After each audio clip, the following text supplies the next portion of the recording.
Hello everyone, welcome to news simplified Telugu. So ఈరోజు మనం India semiconductor mission గురించి అయితే మాట్లాడుకుందాం. So the India semiconductor mission 2.0 ఇది second phase of India semiconductor strategy. So మనం Indian semiconductor mission 1లో మనం ఏం డిస్కస్ చేసామంటే సెమీ కండక్టర్ ఫ్యాబ్రికేషన్ గురించి, ప్యాకేజింగ్ గురించి. కానీ ఈసారి మనకి ఇండియన్ సెమీ కండక్టర్ మిషన్ 2.0లో they wants to build a complete end semiconductor ecosystem. అంటే రా మెటీరియల్స్ మ్యానుఫ్యాక్చరింగ్ దగ్గర నుంచి ఎక్విప్మెంట్ వరకు, chip designing, manufacturing, work force, innovation అన్నీ ఇందులో పార్ట్ అవుతాయి. So India badly needs semiconductor machine. ఎందుకంటే మనం ఇప్పుడు సెమీకండక్టర్ చిప్సే మనకి బ్యాక్ బోన్ అనమాట. స్మార్ట్ ఫోన్స్లోకి కానీ, ల్యాప్టాప్స్లోకి కానీ, ఎలక్ట్రికల్ వెహికల్స్లోకి కానీ, artificial intelligence, 5G, 6G, defence, space, medical devices, so అన్నిట్లో మనకి సెమీకండక్టర్ చిప్సే కావాలి. సో ఇప్పుడు గ్లోబల్ చిప్ షార్టేజ్ కూడా అవుతుంది. అండ్ మనం చైనా మీద డిపెండ్ అవ్వడం వల్ల కూడా మనకు చాలా ఇష్యూస్ ఉన్నాయి. We will discuss all of that. So ఇప్పుడు మనం కంప్లీట్గా సెమీకండక్టర్ ఎకోసిస్టమ్ని అయితే బిల్డ్ చేసుకోవడానికి చూస్తాం. Equipment, materials, design, research and development, startups. So గ్లోబల్గా మనం గ్రో అవ్వాలి అని అనుకుంటున్నాం అనమాట. సో మేజర్ ఆబ్జెక్టివ్స్ ఏంటంటే ఇండిజీనియస్గా మనం సెమీకండక్టర్ మ్యానుఫ్యాక్చరింగ్ని చేసుకుంటున్నాం అనమాట. సో మెయిన్, సో మనం ఇక్కడే కంప్లీట్గా మనం డిజైన్, మ్యానుఫ్యాక్చరింగ్, క్రియేటివిటీ అన్నీ ఇందులోనే తీసుకొస్తున్నాం. సో ఫస్ట్ మనం డొమెస్టిక్గా మనం ఫ్యాబ్రికేషన్, సెన్సార్స్, సెమీ కండక్టర్స్ ఇవి తయారు చేసుకుంటున్నాం. తర్వాత manufacturing, so lithography components manufacturing కానీ, టెస్టింగ్ ఎక్విప్మెంట్ కానీ, చిప్ మేకింగ్ కానీ ఇవంతా చేస్తాం. తర్వాత silicon wafers, high purity chemicals, so all manufacturing materials. తర్వాత Indian semiconductor intellectual properties అనమాట. So move beyond assembly chips to designing chips. So ఇప్పుడు మనం AI chips, automotive chips, IP intellectual property కూడా మనం డెవలప్ చేసుకుంటున్నాం. తర్వాత support for feasible startups, companies, Qualcomm, AMD. So own గ్లోబల్గా మనం grow అవ్వడానికి కంపెనీస్ కూడా మనం స్టార్టప్స్ కూడా చేస్తున్నాం. తర్వాత రీసెర్చ్ డెవలప్మెంట్, సో ఇండస్ట్రీ, యూనివర్సిటీస్తో కొలాబరేట్ అయ్యి సెమీకండక్టర్ రీసెర్చ్ సెంటర్స్ ఎస్టాబ్లిష్ చేయడం, వర్క్ షాప్స్ ఇవన్నీ. తర్వాత ఎక్స్పాండ్ సెమీకండక్టర్ ఎడ్యుకేషన్, ఇంజనీరింగ్ కాలేజెస్లో, ఐఐటీస్లో, త్రిబుల్ ఐటీస్లో. So supply chain resilience, so develop global supply chains అనమాట. ఇండియాని ఒక ట్రస్టెడ్ పార్ట్నర్గా బిల్డ్ చేసుకుంటున్నాం. Design, manufacturing, packaging. So 6 pillars అయితే మనకు ఉన్నాయి. సో ఇందులో మనం ఈ 6 పిల్లర్స్ మెయిన్గా దీని objective is Atmanirbhar Bharat. So మనం మన ఓన్ సెమీకండక్టర్ మ్యానుఫ్యాక్చరింగ్ ఎక్విప్మెంట్స్ ఇవన్నీ చేసుకోవడానికి మన main goal.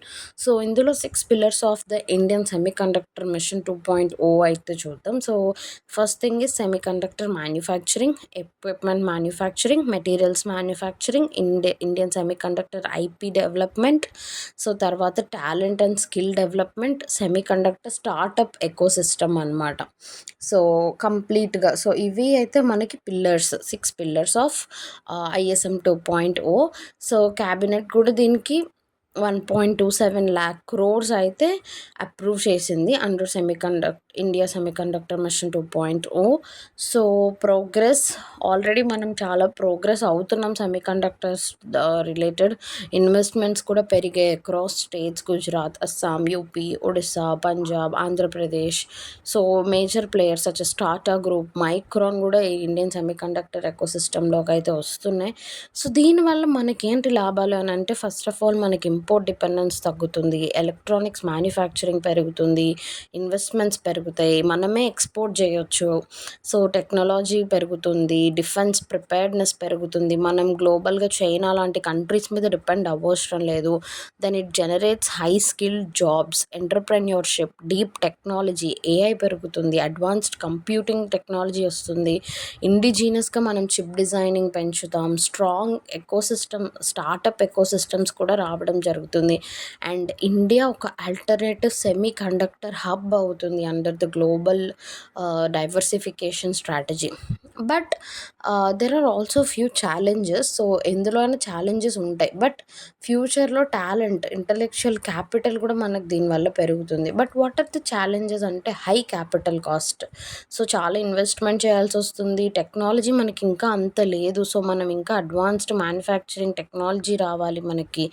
So ultra pure water కావాలి. Continuous water and electricity supply అవుతూ ఉండాలి. ఇంకా మనకి మోర్ వీఎల్ఎస్ఐ ఇంజినీర్స్ కావాలి. స్పెషలిస్టులు రావాలి. ఎక్స్పర్ట్స్ కావాలి. So there is strong competition from Taiwan, south Korea, US, China, Japan. So వాళ్ళందరినీ దాటుకుని మనం ముందుకెళ్ళాలి. So we have to build a complete semiconductor value chain from materials to finished chips. So increase investment, మనం investment పెంచాలి. Industries, academics collaborate అయ్యి స్టూడెంట్స్కి వీటి గురించి ఎక్కువ కోర్సెస్ అప్లోడ్ చేయాలి. So when will India become the ultimate global hub? So ఇవన్నీ చేయాలి. స్టార్టప్స్ పెంచాలి, ఫండింగ్ పెంచాలి, ఇంటర్నేషనల్ పార్ట్నర్షిప్స్, ఇన్ఫ్రాస్ట్రక్చర్ పెంచాలి, power, water, electricity, logistics develop చేయాలి, complete semiconductor value chain develop చేసుకోవాలి. సో ఇలా చేయడం వల్ల మనకు తప్పకుండా we will become global hub for Indian semiconductor mission. So and this is going to give us very great results. It will be generating great employment opportunities, and India will become a sovereign country అన్నమాట. So it need not depend, so we need not depend on other countries అన్నమాట for technology or for importing semiconductor chips. మనంతట మనమే ఆత్మనిర్భర్ భారత్తో, వికసిత్ భారత్తో develop చేసుకోవచ్చు. వేరే కంట్రీస్కి కూడా మనం ఎక్స్పోర్ట్స్ చేస్తూ we can become very much superior in this అన్నమాట. So let's aim for great things.